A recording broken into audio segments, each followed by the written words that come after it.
Hi, I'm Sebastian, naturopath and biochemist. In this series of videos, I want to give you practical information on how to support you during the coronavirus pandemic.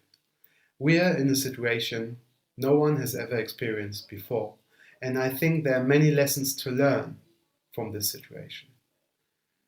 There are lessons to learn on many different levels, like the economic level, the society level, the scientific and medical level, and the psychological level.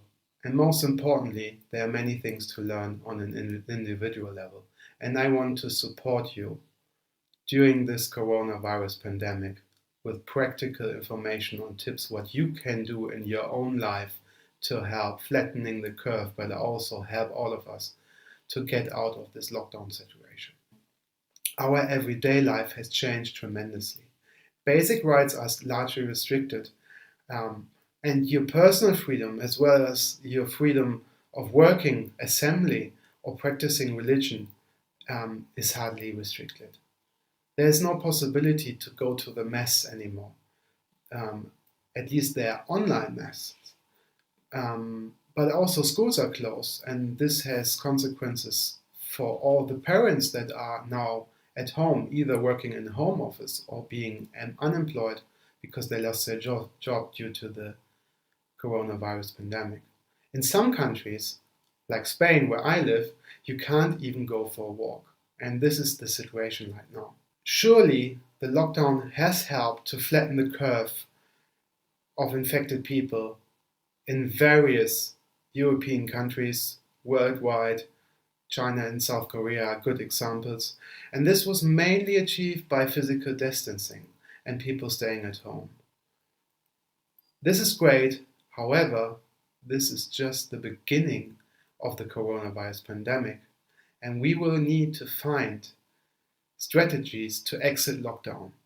This is obviously already thought through by politicians, but the thing is, we will all need to contribute to these measures, which are basically, in my eyes, hygiene measures, in order to exit lockdown and get our life back.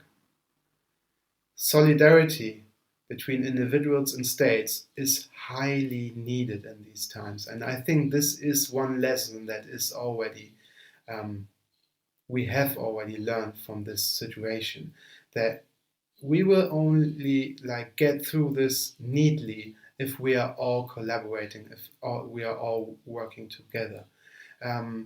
Hopefully there will be a drug found that is able to manage this moderate to serious disease states in order to get the number of people dying from coronavirus disease down.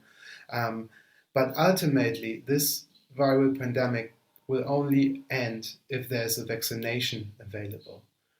There's, of course, an alternative. There's no vaccination, and we just wait until everyone gets infected. And then, most probably, when 60 to 70% of the population have had the virus and there's enough immunity, this pandemic will come to an end. One thing is clear, this pandemic will go on. We are at the beginning, and my ultimate goal is to empower you to stay proactive. It's so important in these times where you feel passive because you can't express yourself as you could. You're missing the social context. You cannot go out of our home. You're maybe unemployed. You're working from home. You have the children at home at the same time. It's a complicated situation for all of us. And there are many things that can be done to support you in this situation. And I want to contribute to this. Keep this in mind. You can stay at home and stay proactive. And this will help us go through this pandemic.